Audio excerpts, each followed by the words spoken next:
Round 1 review. Elijah Pepper dropped 50 points, Redbacks had a surprise victory, and the Bucks had a huge comeback against the Eastern Suns. If you haven't already, make sure you join the NBA 1 Discord that we're going off this weekend. Think of it like this: if you're at a game you can't attend, the Discord's got you covered and is telling you the results and what's going on during the game, so link in the description, go join. First up we got Mandra 81, Willerton 95, grand final rematch even though half the team was gone. It was a pretty good game. Mandra just came out a lot slower than Willerton, but then other than that, it was pretty even. I mean, if you go through the box score and check the score quarter by quarter, they were pretty evenly matched except for that first quarter. Now, apparently, Mandra didn't really have much offense going on. The ball wasn't moving. It was sticking a lot with LB and Julian Pasava, but honestly, that would change throughout the season, and I'm sure they'll move the ball more, and I'm sure Ali would be a really good coach and be able to get them to move the ball. Julian Pasava had 25 points, Lockie Bertram had 16, and their import Sam Freeman also had 16, so he was looking pretty good. Freeman was also a beast on the boards. He had 14 rebounds, and LB had 5 assists.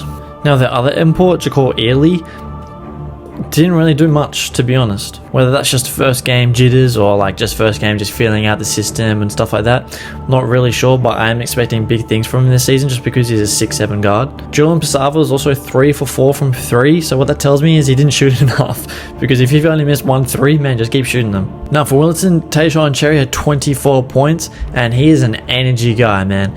Willerton are going to really love having him, and Willerton just looked like they were getting through their sets a lot better. Defensively they were pretty good, especially in that first quarter as well. Obviously it's a tough loss not having Marshall Nelson anymore, but I think they'll be alright. I said all preseason, I think they will do pretty well. They're always well coached, they always just seem to do well. They just move the ball a lot better as well, so yeah, Willerton, good job. Upset of the round, Perth Redbacks beat the Joondalup Wolves 85-83. No one saw that one coming at all. Now I'll talk to some of the Joondalup guys later on, and I'm not going to name names, but they did say they sort of came to the game thinking they were going to win, and that they just had to show up.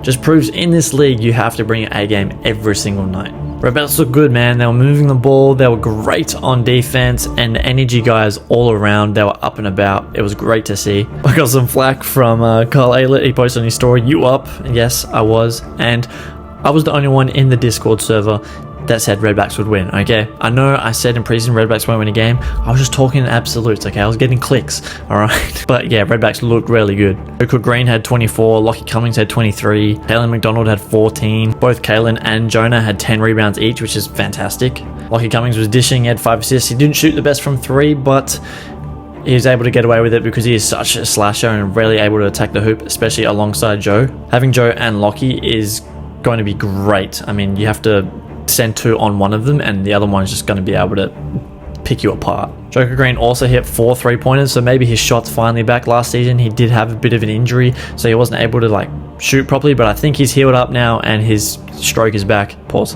But I feel like he's going to have a great year from 3 this season, so it's going to be fantastic to see. Main thing for Redbacks, they were just fantastic on the boards. I think, how much do I? They were 16 offensive rebounds to Wolves 12, so they were fantastic on the O boards. Now on Joondalup's side, CJ Tonich had 34 points, Ethan Elliott had 22, Caleb Davis had 13. Main takeaway for them, yes, they did come to the game thinking they were already going to win, but also free throws, man. CJ Tonich missed 2 huge free throws to end the game. Ethan Elliott also missed a bunch of free throws, and after the game, Ethan was very annoyed at his performance. He actually went to his gym later on and shot, I think it was 130 free throws, made 120 of them. And the next game, which we'll talk about, he was a beast. So yeah, they pretty much just lost just purely because of their free throws. Like, Redbacks had 27 fouls to the Wolves 19, and the Wolves still lost. But it was a fantastic win for Redbacks. Good job, Redbacks. East Perth versus Rockingham Flames, 94-115, going to Rockingham. This was controversial, alright? So the starting 5 was listed for East Perth, and all preseason I was saying 3 point guards, it's going to be a weird lineup. Well, how about starting 4 of them? Started Philpo, Young, Lang, and Rice, and Lee Roberts at the 5. It was questionable to say the least, especially when Maker, the big fella off the bench, was an absolute beast. Why he didn't get the start, I have no idea. Taylor Young had 18, Max Rice had 19, which is pretty good on debut, and Philpo had 13. Now, Philpo actually took the 3rd most shots. Whether that's part of their system or Rockingham was just letting him shoot, I'm not sure. But I'm not really sure how I feel with Philpo taking the 3rd most shots on the team. But their system just wasn't working the best. They're moving the ball okay, but it was nowhere near to the caliber of Rockingham.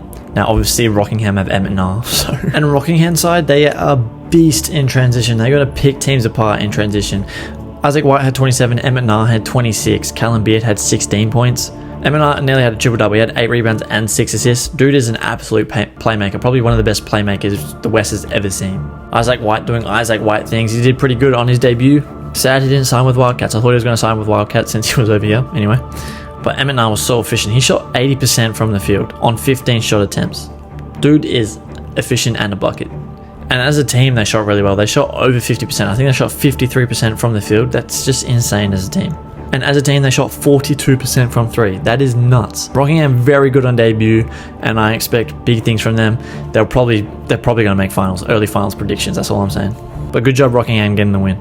Next up, we have Perry Lakes versus Lakeside. Perry Lakes 88, Lakeside 87. This was a doozy of a game. I'm sad I couldn't watch it live. Unfortunately, Lakeside did lose Mackenzie to a hamstring injury. He's probably out 6 weeks, 8 weeks even, maybe. I don't know. NBA players can come back within a week. Who knows? But the imports for Perry Lakes played very well. Stanley Williams had 18 points. David Miller had 11, but it was a beast on the boards. He had 8 rebounds. Keegan Phillips also played well. He had 12 points. And Hawks nearly shot 45% from the field, which is very good, and 30% from 3, I believe. But yeah, they look really good. They had 19 assists in total as a team compared to Lakeside's like 15. They did give up a lot of offensive rebounds. They were going up against Josh Davey, but that's my worry for them, giving up a lot of offensive rebounds. On Lakeside's side, Corey Sherville had 23 points. And the import AJ Wilson also had 19. He looks pretty good as well. Tim had 11 points. Like I said, Josh Davey, beast on the boards, had 13 rebounds, but no standout assist leaders. Corey Sherville had 3. Like, no one's like a pure playmaker for them. Unfortunately, they probably didn't expect Ron McKenzie to get injured, obviously, but they do have to find someone to take up that mantle. Quiet game for Isaiah Lewis as well. So who knows what he's going to be in this league. But the positives is they're great on rebounds. They're great on offensive rebounds, getting second chance points. So who knows. But Roland McKenzie is a huge loss. But good luck on Perry Lakes on the win. Good luck. Good job, Perry Lakes on the win. Next game, we have Eastern Suns 81, Southwest Slammers 61. After a fantastic win for the Slammers women, their first win in 3 years, the Slammers go out there and it was a snooze fest. Real chopsticks in the eyes, as Dan Gorin says. Slammers import Poplar looks pretty good, 16 points and 8 rebounds as well. And Devin Craig, who I think was the captain that game, also had 13 points. He looked pretty good. But then Manny only had 7, so they didn't really put enough points on the board. 61 points for an entire game is just not good enough, especially in this league. I mean, they shot abysmal from 3. I think they made 5 out of 31. They made 5 out of 30. That's like 16% from 3. That is awful. Galvin Whipple did not have a good debut at all. He did make 3 threes, but he shot 7 of them. Didn't play the best. Hopefully he can improve throughout the season. And they just got demolished on their offensive rebounds as well. I think it was 11 to 25. And their assists, they just weren't moving the ball. They only got 10 assists as a whole. Now on the Suns side, Marshall Nelson debuted for the Eastern Suns. He had 20 points. Travis V, he also looked really good this weekend. He had 14 points. Tarika White had a very quiet one. He doesn't seem interested in both games, but he just doesn't seem interested at all. He only had 13 points. I'm not sure what's going on. Maybe he was sick or something's going on, because he's just so nonchalant. Suns weren't the best from 3 either. They shot 25% or something, but man, they were killer on the offensive rebounds, just getting second chance points. Obviously not the best game out of both teams, but one team's got to win, so Suns, good job on getting the win. Joondalup versus Geraldton, my game of the round. I actually went to this game. Joondalup 111, Geraldton 107, went to overtime. I actually had to live stream the game because the stream kept crashing and everyone on my Discord was telling me to live stream, so I live streamed it. NBL1 hopped in, it was a great time.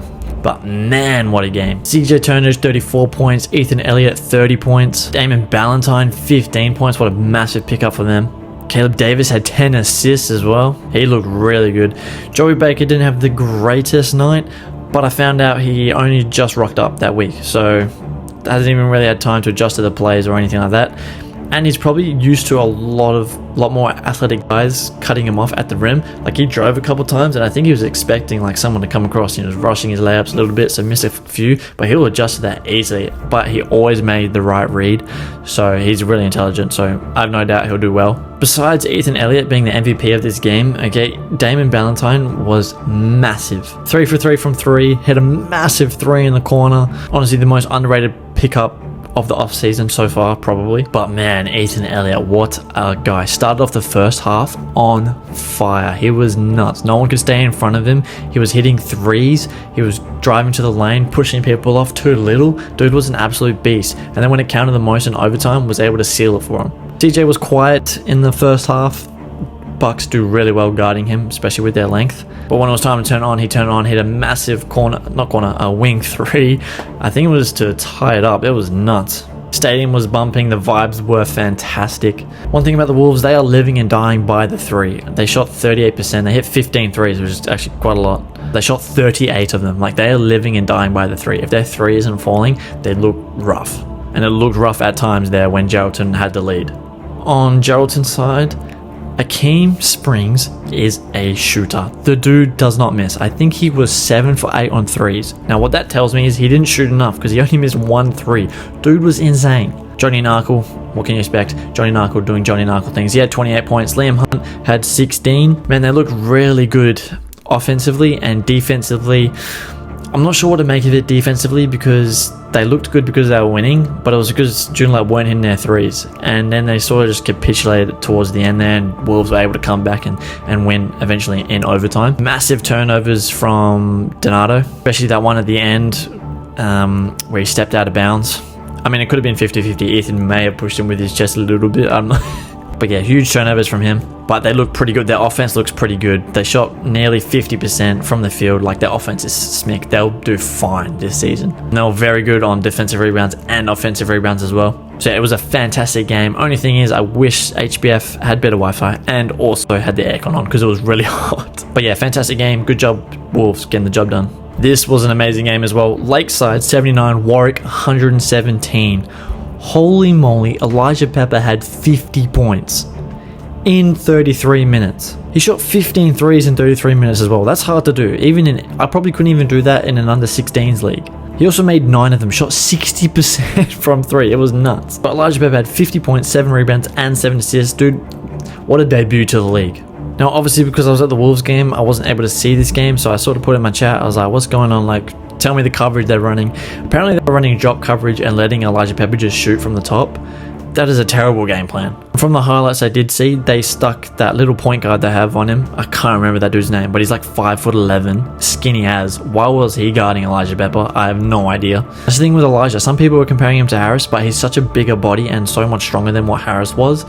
It's going to cause mismatches because guards are too small for him, and then wings probably could guard him, but then you got Todd Withers running around. Like, it's going to cause mismatches. Some people are saying Warwick versus Rocco in the grand final. On Lakeside side, Isaiah Lewis had a bit of a better game. He had 16 points, but man, defensively, they just did not look good at all. They're always good on rebounds, though. They had 35 defensive rebounds to Warwick's 29, so they're always good on the rebound count. But they do have to find someone else to take the offensive load now that Ron McKenzie's probably out for majority of the season. But honestly, great game. I did rewatch some of it. Elijah Pepper is an absolute beast. He is obviously my player of the week, but Elijah Pepper, absolute beast, and I'm excited to see what he can do next week against Rockingham. Good job, Warwick, in getting the win. Last game, Eastern Suns versus Jarrow. Eastern Suns 67, Geraldton 78. I was at this game. It was my game day vlog. If you haven't already, go watch that one. Man, Eastern Suns came out on fire. They were leading pretty much the whole game and then just capitulated at the end, and Jarrow really rose up their intensity on defense and was able to just run their lanes, get out in transition, and just pile on the points. Marshall Nelson had 21 points. He probably had the ball in his hand 90% of the time. Like, everything ran through him. All they were doing is he would pass to the 2, then he would go set a stagger screen, and Travis could do what he wanted, so he could curl off it or he could just cut, and then Marty will come back around and the stagger screen would re-screen for Marty, who would come curl around, either catch it up top, take a 3, or have the screen from the 2. Pretty simple play, and what worked really well was their short roll, but they stopped going to it. I don't know why they stopped going to it. I've talked to some players afterwards, I'm not going to say who, but they also was wondering why they didn't keep going to it. I feel like they were trying to get other people involved, but it just wasn't working. So they got to find something else when Marty either isn't on the floor or when he has to play off ball, because at the moment he has to have the ball in his hand every single time for there to be a chance in them scoring. Louis Thomas was really good. I really like Louis Thomas. He's a great defender, great leader, obviously, great rebounder too. But again, Terrika White just didn't seem interested at all. I'm sure there's something wrong. Like, he was probably really sick, I'm not sure. But even like on the inbounds on the baseline to slap the ball to say go, it was just like, I have no idea why. This team is going to be in trouble quickly if Chirico doesn't care. Now let me talk about Jarrow, because this was a fantastic comeback and their defense looked insane and them out in transition is almost unstoppable. Pharrell Williams is an absolute pest. Dude is running around everywhere on defense, putting his hand in the cookie jar, and even if he gets beat, he can get right back in front, and then if they pass it back, he's cutting back to the top of the key and stealing off someone else. It's insane. Dude is wicked fast and can jump. Oh my god, he can jump out the gym. Johnny Narkle's looking as poised as ever. He's really nice coming off of screens and making the right read, whether that's going up or doing a pocket pass. Dude's elite. And then Liam Hunt, when it was time to take over, he took over. Hit 2 massive threes out in transition. He went up for 1 dunk and ended up having to lay it in, and he was mad at himself, but man. Both teams didn't shoot the greatest from 3, but Jarrow's offense just looks way cleaner.